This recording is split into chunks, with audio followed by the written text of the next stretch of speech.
সূরা ইয়াসিন শুরুতেই দেখবেন লেখা আছে ইয়াসিন ওয়াল কুরআনিল হাকীম আছে, পাওয়া যায় শব্দ। সূরা আর রহমান শুরুতে আছে আর রহমান আল্লামাল কুরআন, শুরুতেই তার কিছু শব্দ পাওয়া যায়। অসংখ্য সূরা, সূরা বুরুজ শুরুতেই আছে ওয়াস-সামাই যাতিল বুরুজ। সূরা ওয়াকিয়া শুরুতেই আছে ইজা ওয়াকাআতিল ওয়াকিয়া। সূরা দুহা শুরুতেই আছে ওয়াদ-দুহা ওয়াল-লাইলি ইজা সাজা।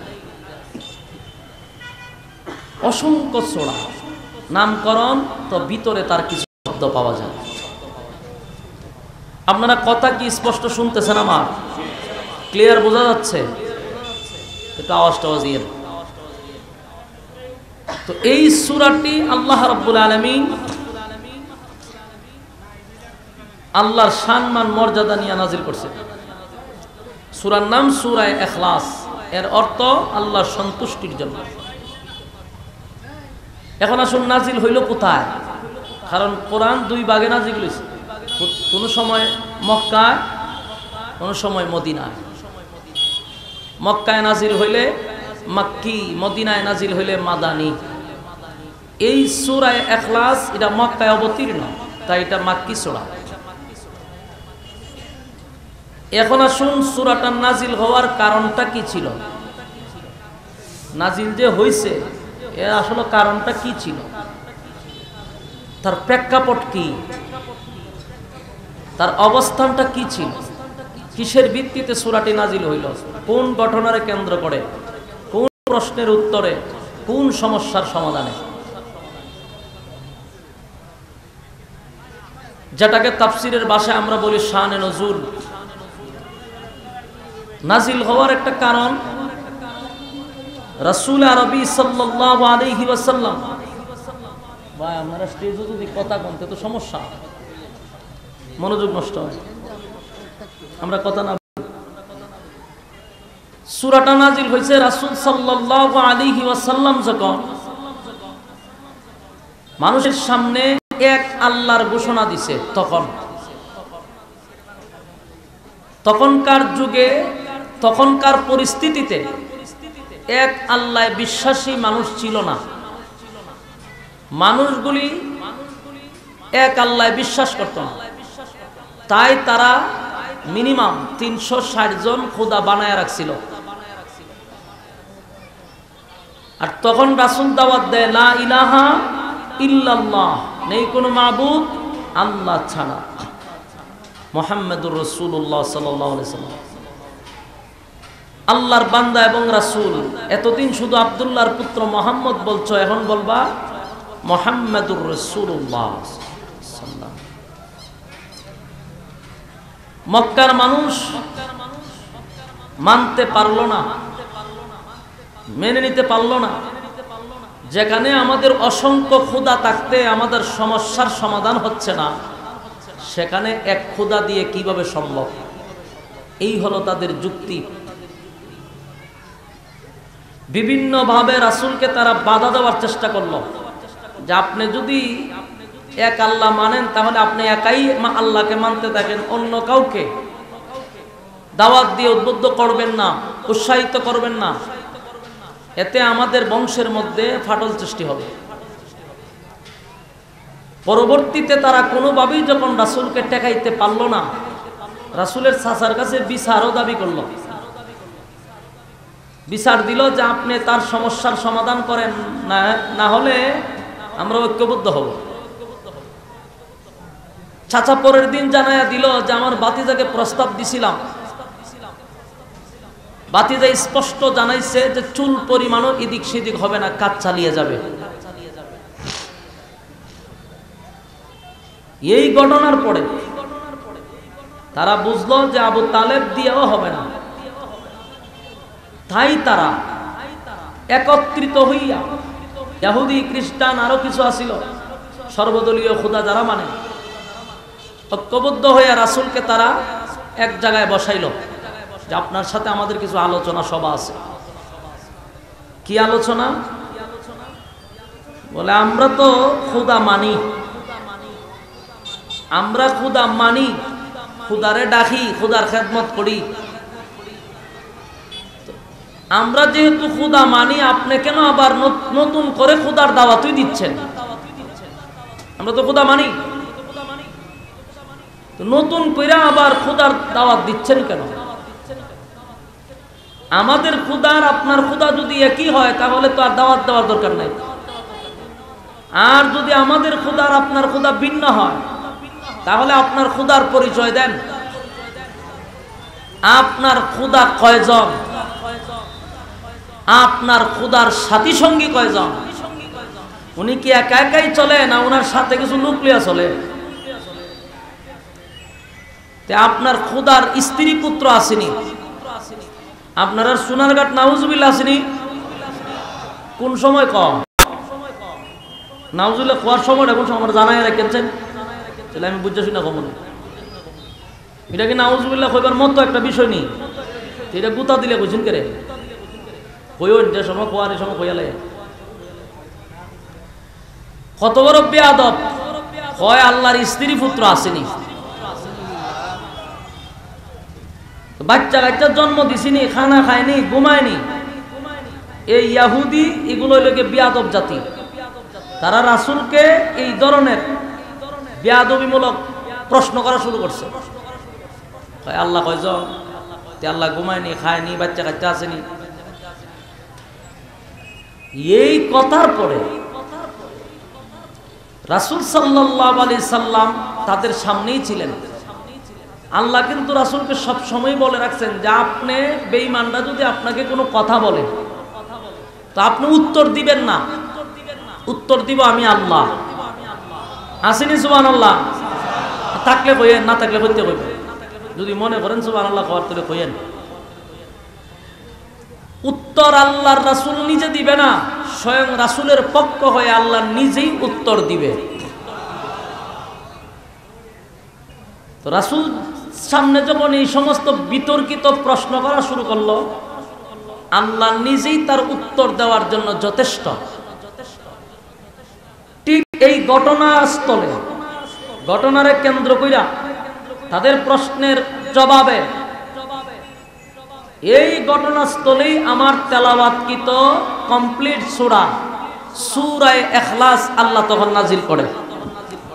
সুবহানাল্লাহ। এতক্ষণের আলোচনায় কি বুঝলেন? সূরা নাজিল হইল কেমনে বুঝতে পারছেন তো? এই ঘটনাস্থলে সূরা নাজিল হয়েছে। উদ্দেশ্য কি ছিল, কি ঘটনা ঘটছিল সেটা আপনাদের কাছে স্পষ্ট হয়ে গেছে। এই ঘটনাস্থলেই সূরাটা নাজিল হয়। এতক্ষণ পর্যন্ত হলো শানে নজুল। এখন আসুন এর সরল কিছু তরজমা, আর আল্লাহ এর পরিপ্রেক্ষিতে কি জবাবটা দিছে সেই জবাবটাও আমাদের কিছু শোনা দরকার। আপনারা কি দেখো একটু মনোযোগ দিয়ে শুনলেন। ভূমিকা যদি আমরা মনোযোগ দিয়ে না শুনি তো মহা সমস্যা। আলোচনার কিছু আগে বুঝতেন না, পিছনে বুঝবেন, এর জন্য একটু মনোযোগ দিয়ে শুনেন ভূমিকাটা। শানে নজুল বুঝলেন। রাসূল সাল্লাল্লাহু আলাইহি সাল্লাম চুপ ছিলেন, আল্লাহ উত্তর দেওয়ার জন্য সূরা ইখলাস নাজিল করলেন। নাজিল হওয়ার কারণটা আপনারা মোটামুটি সবাই বুঝতে পারছেন। এখন আসুন সরল কিছু তরজমা, আর আল্লাহ কি উত্তর দিছে এই কথাগুলি আমরা এর তরজমার মাধ্যমে শুনতে পারবো। তারা যখন বলছে আপনার আল্লাহ কয়জন, সাথী সঙ্গী আসেনি না একা একাই চলে, তার বিস্তারিত বলুন আমাদের কাছে। আল্লাহ তখন সূরা ইখলাস নাজিল করে তাদের জবাব দেওয়া শুরু করলেন। কুল হুয়াল্লাহু আহাদ, নবী আপনি বলুন আমি আল্লাহ একক অদ্বিতীয়।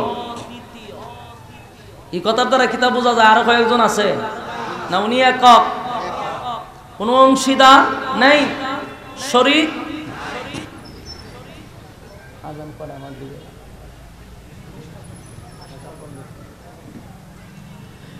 বলুন আল্লাহ বলেন উনি একক, অদ্বিতীয়। কুল হুয়াল্লাহু আহাদ, নবী আপনি বলুন আমি আল্লাহ একক, অদ্বিতীয়। আমি আল্লাহর কোনো অংশীদার নাই, আমি আল্লাহর কোনো সাথী সঙ্গী নাই।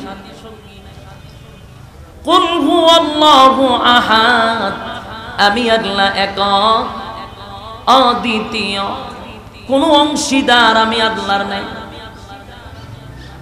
আল্লাহুস সামাদ, আমি অমুকাফিক, আমি আল্লাহ কারো উপরে নির্ভর করি না। লাম ইয়ালিদ ওয়া লাম ইউলাদ, ইহুদিরা পয়গম্বরকে প্রশ্ন করেছিল, ওগো পয়গম্বর, ওগো মুহাম্মদ, আপনার আল্লাহর স্ত্রী পুত্র আসেনি, আপনার আল্লাহর সন্তান আসেনি?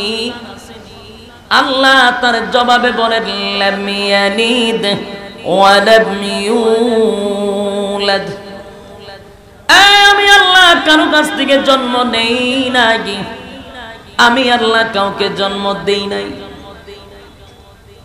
বলুন আমার আল্লাহ কারো কাছ থেকে জন্ম নিছে?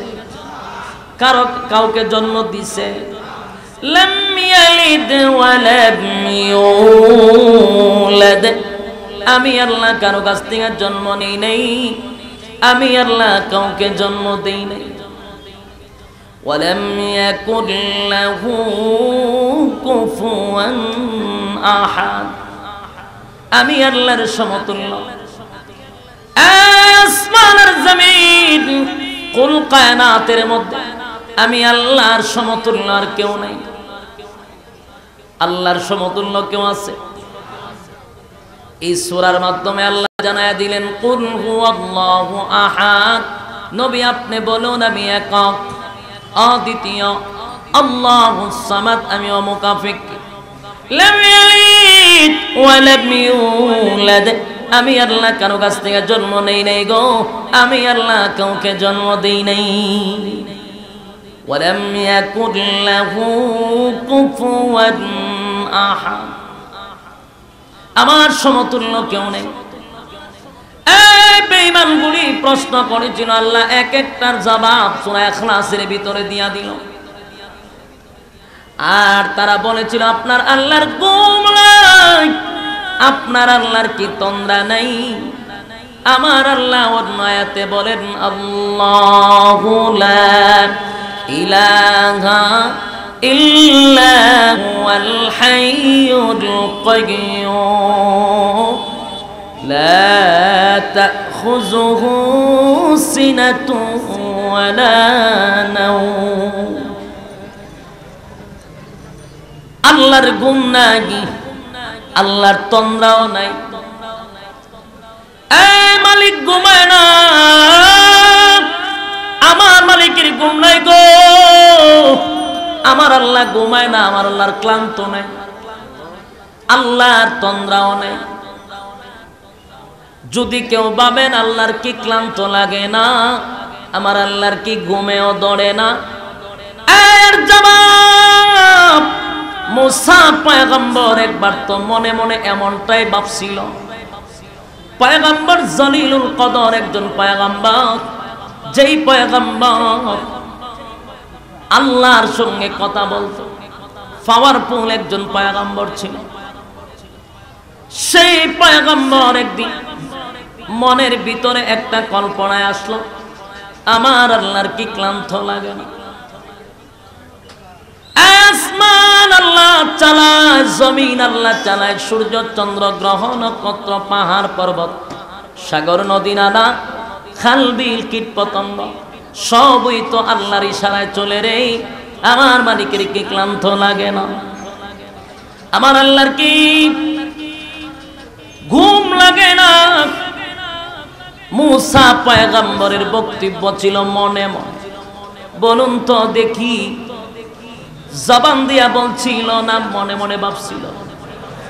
মনে মনে মনে মনে মনে মনে মনে মনে ভিতরে ভিতরে ভিতরে ভিতরে ভাবছিল, আমার আল্লাহর কি ঘুম নাই গো, আমার আল্লাহর কি তন্দ্রা নাই।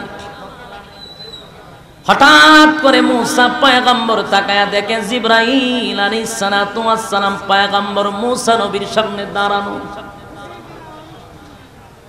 জিবরাইল আলাইহিস সালাতু ওয়াস সালাম পয়গম্বর মুসা নবীরে ডাক দিয়া বলেন, মুসা মনে মনে কি ভাবো, আমার আল্লাহর ঘুম নাই তন্দ্রা নাই, এটি নি ভাবতেছ?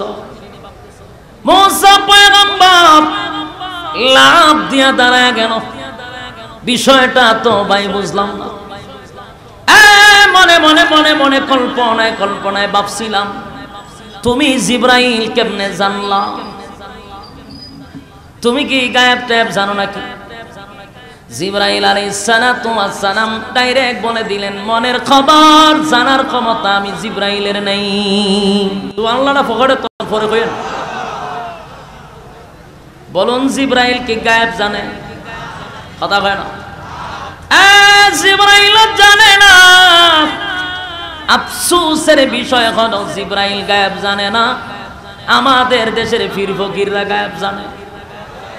বড় আফসোসের বিষয়, জিবরাইল আলাইহিস সালাতু ওয়াস সালাম স্পষ্ট জানায়া দিছে, আমারে আল্লাহ যা জানায় আমি তা জানি।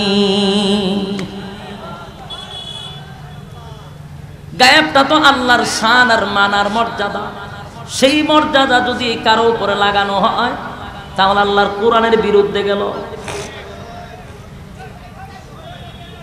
পয়গম্বর মুসা আলাইহিস সালাতু ওয়াস সালাম বললেন,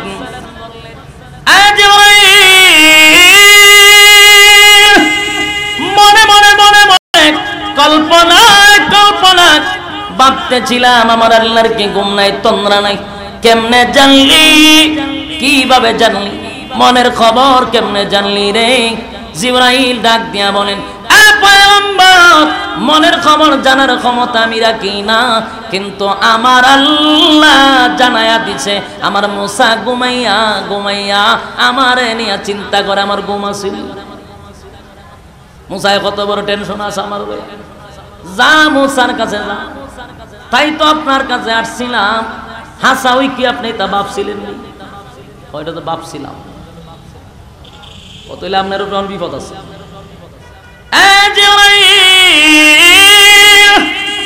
মনে মনে মনে মনে কল্পনায় কল্পনায় ভাবছিলাম রে, এখন কি আমার উপরে কোনো পরীক্ষা আছে নাকি? বলে হ, পরীক্ষা তো থাকবে। আল্লাহ পাঠাইছে না, না বুঝা পাঠাইছে? আপনি যে ঘুমায় ঘুমাই খাম করেন এটা তো আমি জানতাম না, আল্লাহ জানাইছে। আপনি আল্লাহর এটা পাবেন কা? ঘুমায় ঘুমায় আল্লাহ ঘুমায় নি, আপনি আল্লাহ টেনশন করেন, ইত্যা কেড়ে চিন্তা করেন। কয় আমি তো মনে মনে ভাবছিলাম। তেমন পরীক্ষা আছে। কি পরীক্ষা? কয় মনে মনে যেহেতু আপনি ভাবছেন, উত্তরটা আপনি মনে মনে পাবেন। বলুন, ভাবছে মনে মনে না মুখে মুখে? উত্তরও পাবে মনে মনে। মুসা আলাইহিস সালাতু ওয়াস সালাম বলেন, কি মুসিবতের মধ্যে না পড়লাম, মনে মনে পাইবাও শান্তি নাই রে। এখন দেখি পরীক্ষা চলে আসছে। জিবরাইল, পরীক্ষাটা কি হবে আমার উপরে? বলে বেশি কিছু না, 2টা গ্লাসে পানি লইয়া 2 হাতের তালু লইয়া দাঁড়ায় থাকবেন, এটা হলো আপনার ডিউটি। বুঝছেন নি কেমন? গ্লাস ভর্তি পানি, এটা হলো সিস্টেম। এই দাঁড়ায় থাকবেন, গ্লাস পড়তে পারতো না, গ্লাস লড়তে পারতো না, পানিও পড়তে পারতো না। এই যে দাঁড়াইছেন তো দাঁড়াইছেন, তো কতক্ষণ জানি না। তিনি কোন চাকরি দিয়া গেল, টাইম টেবিল নাই, বলে কুচ্ছু করতাম না, দাঁড়ায় থাকেন, এটি চাকরি। কোন সময় দাঁড়াবো? বলে এই যে দাঁড়াইছেন, বসতেও পারবেন না, হাঁটতেও পারবেন না, দাঁড়ায় থাকেন। কতক্ষণ? বলে আমি যতক্ষণ না আসি। মুসা নবী কি মুসিবতে পড়ছে, মনে মনে ভাই বিপদ। মুসা পয়গম্বর 2টা হাতে ভর্তি গ্লাস পানি লইয়া, পানি ভর্তি গ্লাস লইয়া 2 হাতে দাঁড়ায় আছে। পানি ভরতে পারবো না, উনি বসতেও পারবেন না। এই যে দাঁড়াইছে তো দাঁড়াইছে, কতক্ষণ দাঁড়ানো যায় গো? একটা মানুষ কতক্ষণ দাঁড়ায় থাকতে পারে? 2 ঘন্টা, 1 ঘন্টা, এরপরে কিন্তু আর সম্ভব না। কিন্তু মুসা পয়গম্বর ঘন্টার পর ঘন্টা দাঁড়ায়া থাকতে থাকতে থাকতে ক্লান্ত হয়ে গেছে, লড়তে পারে না, বসতে পারে না, ক্লান্ত হয়ে গেছে। মুসা পয়গম্বর দুইটা হাতে গ্লাস লইয়া ক্লান্ত। মানুষের শরীর যখন দুর্বল হয় দেখবেন তখন ঘুমে ধরে, কথা দেখুন না, শরীরটা ক্লান্ত হইলে পড়ে ঘুমে ধরে। মুসা পয়গম্বর দুই হাতে গ্লাস লইয়া তখন দাঁড়ায় থাকতে লাগলো। হায় রে, একটা পর্যায়ে ক্লান্ত হয়ে গেছে, চোখের ভিতরে ঘুম চলে আসছে, ঘুম চলে আসছে। এই যে দাঁড়াইছে, এখন শরীর ক্লান্ত, মাঝে মধ্যে ঘুমে ধরে। ঘুমে ধরলে দেখবেন ডাইরেক্ট ঘুমানো কেউ প্রথমে একটু সিগনাল দেয়, এইভাবে তন্দ্রানো জিমানো, ঠিক না? এরপরে আস্তে আস্তে তুমি যখন এইভাবে দিয়ে রাখছে দুই হাত গ্লাস, এইভাবে যদি দেয় গ্লাস থাকবো নিয়া মাতুই না দি, গ্লাস শেষ। এইভাবে দিলি শেষ, কারণ তখন তো আর হাতের নিয়ন্ত্রণ কি নিজের কাছে থাকে, বুঝিন না মনে। আমি যদি এইভাবে দিয়ে ঘুমাই, আমার যদি ঘুম চলে আসে, হাতে আমার জিগাইব যে হুজুর আপনি যদি ঘুমাইছেন আমি কিতা করতাম, জিগাইব না অটোমেটিক জাহানো যাওয়ার এখানে যাইব, কাজটা এরকম হয়েছে। মুসা পয়গম্বর এইভাবেই দেওয়া ছিল, কিন্তু উনি গুম হওয়ার কারণে হাতার নিয়ন্ত্রণে নাই, নিয়ন্ত্রণ হারাইয়া গ্লাস দুইটা পড়ছে, পানিও পড়ছে, গ্লাসও ভাঙছে। জিব্রাইল হাজির, জিব্রাইল আমরা কিতা করছে, ইচ্ছা করে করছি না। তা আপনি গ্লাস ভাঙলেন কেমনে? সবাই ইচ্ছা করে তো করি না, ইচ্ছা অনিচ্ছা কেমনে ভাঙলেন কেন?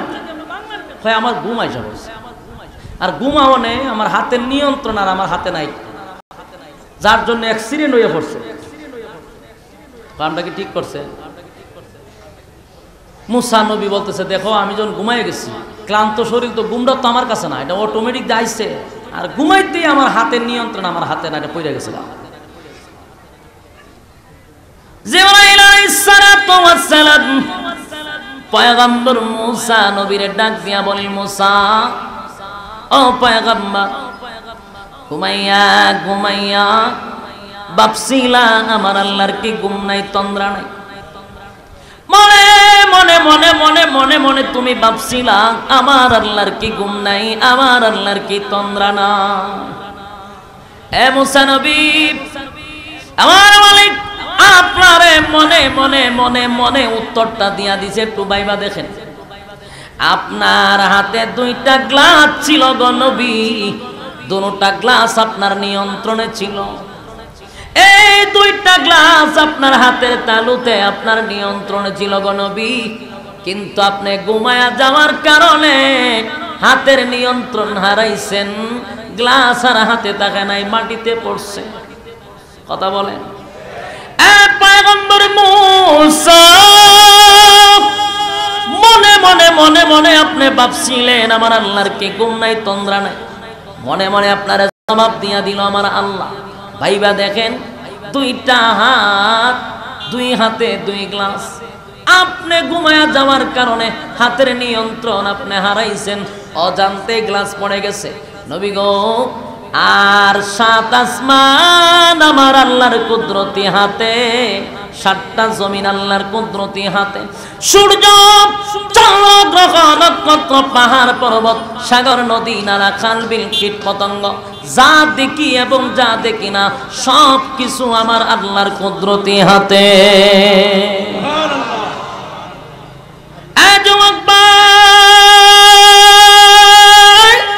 দিলের কান লাগাইয়া যদি কথাটা একটু চিন্তা করে দেখেন, মুসা পয়গম্বর নিয়ন্ত্রণ হারানোর কারণে গ্লাস ভেঙে টুকরা টুকরা হয়ে গেল, আর সাতটা আসমান, সাতটা জমিন, সূর্য চন্দ্র আর গ্রহ নক্ষত্র আমার মালিকের কুদরতি হাতের মুঠোয় ছিল রে।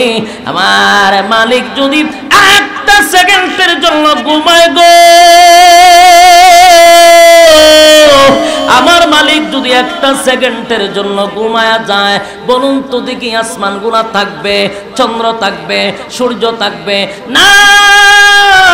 আসমানটা ভেঙে টুকরা টুকরা হয়ে যাবে, জমিনটা ফাটা দিয়া যাবে, সূর্যটা টুকরা টুকরা হইয়া জমিনে পড়বে, চন্দ্র জমিনে পড়বে, তারকাগুলি ছুটে ছুটে পড়ে যাবে।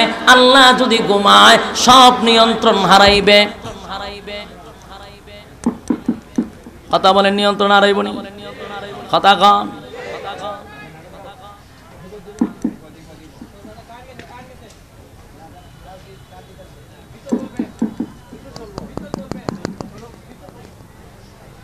মুসা নবীর হাতের মধ্যে যদি দুইটা গ্লাস না রাখতে পারলো, বলুন আল্লাহর হাতে 7 আসমান, আল্লাহর হাতে 7 জমিন, এবং সূর্য চন্দ্র গ্রহ নক্ষত্র যা দেখি যা দেখি না সব আল্লাহর কুদরতি মোটয়, ঠিক না? সেই আল্লাহ যদি ঘুমায়, সেই আল্লাহর যদি ক্লান্তি আসে, থাকবো নি সব? না নিয়ন্ত্রণ হারাইব? নিয়ন্ত্রণ হারাইয়া সব টুকরা টুকরা হয়ে জমিনে পড়তে থাকবে। সেই বিষয়টা মুসা নবী তার ভিতরে ভিতরে ভাবছিল। আল্লাহ মনে মনেই তার প্রশ্নের জবাব দিয়া দিছে। সুবহানাল্লাহ। ভাবছিল মনে মনে, উত্তর আল্লাহ মনে মনে দিছে। তা সাউন্ডটা তো ভাই কথা কম দিত না, এটা করে জেনাটা নি দিয়া লাইন জেনাটা। সম্মানিত সুদীপ, এখান থেকে আমাদের যে বোঝা দরকার, ওই যে বেঈমান এবং ইহুদিরা রাসূলকে প্রশ্ন করছিল যে আপনার আল্লাহ কয়জন? উত্তর দিল আপনার আল্লাহর ছেলে সন্তান আসেনি, উত্তর দিয়া দিল। এরপরে আপনার আল্লাহ ঘুমায়নি, আল্লাহর ঘুম আসেনি, তন্দ্রা আসেনি, ক্লান্তি আসেনি, এই বিষয়ে আল্লাহ স্পষ্ট জানায়া দিল ঘুমও নাই, তন্দ্রাও নাই। মুসা নবী ভাবছিল, তো আল্লাহ মনে মনেই তার প্রশ্নের উত্তর দিয়া দিছে। সুবহানাল্লাহ। একটু জিকির করেন, লা ইলাহা ইল্লাল্লাহ, লা ইলাহা ইল্লাল্লাহ, লা ইলাহা ইল্লাল্লাহ, লা ইলাহা ইল্লাল্লাহ, লা ইলাহা। দিলে তো ভালো আছে, বসেন। লা ইলাহা ইল্লাল্লাহ, লা ইলাহা। কারেন্ট গেল হইব নি? কোনচান যে কারেন্ট টুকরিত কইয়া বেছে, এই কারেন্ট যদি জায়গাতে উপায় আছে এখন? আমরা তো কারেন্ট টুকরিত কইরা ভাবার কথা।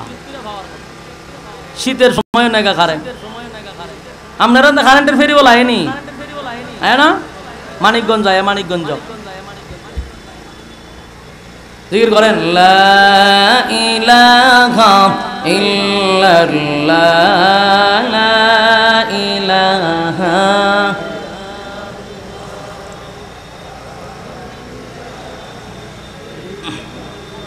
লা ইলাহা ইল্লাল্লাহ মুহাম্মাদুর রাসূলুল্লাহ সাল্লাল্লাহু আলাইহি ওয়াসাল্লাম। যুবক ভাই, বালিশের সঙ্গে মাথা লাগাইয়া যদি একবার চিন্তা করা যায়, 7 আসমান যিনি পরিচালনা করে গো, 7টা জমিন যিনি পরিচালনা করে, কুল কায়নাত যার আঙ্গুলের ইশারায় চলে, সেই মালিক একটা সেকেন্ডের জন্য ঘুমায় না। সেই মালিকের ঘুম নাই, সেই মালিকের তন্দ্রা নাই। বলুন তো আল্লাহ যদি ঘুমায়া যায়, কুল কায়নাত কি থাকবে না ভাঙবে? আরো জোরে, রব্বে কারীম মুসা পয়গম্বরের মনে মনে মনে মনে বাবা প্রশ্নের জবাব আল্লাহ দিয়া দিল। আল্লাহ বলেন, নবী গো, আমি আল্লাহ ঘুমাই না, আমি আল্লাহর ঘুম নাই, আমি আল্লাহর তন্দ্রা নাই। আল্লাহ রাব্বুল আলামিন বেঈমানদের প্রশ্নের জবাবে বললেন, কুল হুয়াল্লাহু আহাদ, আমি আল্লাহ একক, অদ্বিতীয়, আল্লাহুস সামাদ, আমি অমুখাপেক্ষী, লাম ইয়ালিদ ওয়া লাম ইউলাদ, আমি আল্লাহ জন্ম নেই নাই, কাউকে জন্ম দেই নাই। আল্লাহ বলেন ওয়া লাম ইয়াকুল লাহু কুফুয়ান আহাদ, আমি আল্লাহর সমতুল্য কেউ নাই। আর যুবক ভাই, একটু দিলের কান লাগায় যদি শুনি, এতক্ষণ আমরা যা শুনলাম, সূরা ইখলাসের শানে নজুলটা শুনলাম, সূরা ইখলাসের সরল তরজমা শুনলাম। বেঈমানগুলি বেঈমানগুলি যে আল্লাহর নবীরে প্রশ্ন করল, তার জবাবে আল্লাহ কি বলল সেটাও কিন্তু আমরা শুনছি, ঠিক কিনা? আরো জোরে যুবক ভাই, এবার আসুন সূরা ইখলাসের কিছু ফজিলত জানার দরকার আছে। কথা কইনা দি, সূরা ইখলাসের ফজিলত জানা দরকার। ফজিলত সম্পর্কে আল্লাহর নবী বলেন, তাদিলু সূরাতুল ইখলাস সুলুসুল কুরআন। সূরা ইখলাসের এত গুরুত্ব, সূরা ইখলাসের এত ফজিলত, সূরা ইখলাস যদি কেউ 3 বার পড়ে রে, আমার নবী ঘোষণা দেয় একটা খতম কোরআনের সওয়াব আল্লাহ তার আমল নামায় দিয়া দেয়। বলুন 3 বার পড়ার সময় আমার কাছে কি আছে? সময়ের অভাব নাই, কিন্তু আল্লাহর জন্য সময় নাই। যদি বলে আসেন না নামাজে যাই, মাহফিলে যাই, একটু সময় নীরবে বসি, তার সময় নাই, তার সময় নাই, তার বড় ব্যস্ততা। কিন্তু 90টা মিনিট দাঁড়াইয়া দাঁড়াইয়া খেলা দেখার সময় আছে। কথা হয় না? কিন্তু আল্লাহর বেলা দিনের জন্য, ইসলামের জন্য আধা ঘন্টা বৈশাখ কথা শোনার মতো তার মেজাজ নাই, আধা ঘন্টা তার ধৈর্য নাই। ধৈর্য আছে কোন কানের ইহুদিদের খেলা দেখার জন্য 90 ঘন্টা সময় দিয়া দেয়। যুবক ভাইরা আমার, 3 বার যদি সূরা ইখলাস পড়ি, কমপক্ষে একটা খতমের কোরআনের সওয়াব দিয়া দেয়। পড়ুন আমার সঙ্গে, কুল হুয়াল্লাহু আহাদ আল্লাহুস সামাদ লাম ইয়ালিদ ওয়া লাম ইউলাদ ওয়া লাম ইয়াকুল লাহু কুফুয়ান আহাদ। যুবক ভাই, এই মুহূর্তে যারা আমার সঙ্গে পড়লেন, 10টা পারা পড়লে যে সওয়াব, সেই সওয়াব আল্লাহ আমলনামায় লিখে দিছে। আরো জোরে কম, আবার পড়ুন, কুল হুয়াল্লাহু আহাদ আল্লাহুস সামাদ লাম ইয়ালিদ ওয়া লাম ইউলাদ ওয়া লাম ইয়াকুল লাহু কুফুয়ান আহাদ। এই মুহূর্তে 20 পারা পড়লে যে সওয়াব, আল্লাহ সেই সওয়াব আমলনামায় দিছে। সুবহানাল্লাহ। পড়ুন আরেকবার, কুল হুয়াল্লাহু আহাদ আল্লাহুস সামাদ লাম ইয়ালিদ ওয়া লাম ইউলাদ ওয়া লাম ইয়াকুল লাহু কুফুয়ান আহাদ। যুবক ভাই, এই মুহূর্তে যারা আমার সঙ্গে সূরা ইখলাসটা 3 বার পড়ছেন, আল্লাহর জাতের কসম, প্রত্যেকের আমলনামার ভিতরে একটা খতম কোরআনের সওয়াব আল্লাহ লিখে দিয়েছে। জোরে কোন সুবহানাল্লাহ। একটা জবান বন্ধ রাখবেন না, বলুন আল্লাহু আকবার। এই আরো জোরে কোন আল্লাহু আকবার। এই ইমানের আওয়াজ দিয়ে বলুন আল্লাহু আকবার। 30 পারা কোরআনের সওয়াব আল্লাহ আমলনামায় দিয়া দিছে। যুবক ভাইরা আমার, প্রতিদিন কমপক্ষে 3 বার তো পড়তে পারবো না। খুব বেশি সময় লাগে না, বেশি সময় লাগে না, কিন্তু আমাদের ধৈর্য কম। আর কেউ যদি প্রতিদিন 100 বার সূরা ইখলাস পড়ে রে, আমার নবী বলেন বিনা হিসাবে আল্লাহ জান্নাত দিবে। পারবেন নি পড়তে? হারা করে পারবেন? আব্দুল্লাহ জায়গা দেন, লিল্লাহে তাকবীর, লিল্লাহে তাকবীর। হাত নামায়েন না, তুলেন, বলুন ওয়াদা কইরালেন, বলে প্রতিদিন কমপক্ষে 3 বার, সর্বোচ্চ 100 বার। 3 বার পড়লে 1 খতম কোরআনের সওয়াব, আর যদি 100 বার পড়েন বিনা হিসাবে জান্নাত।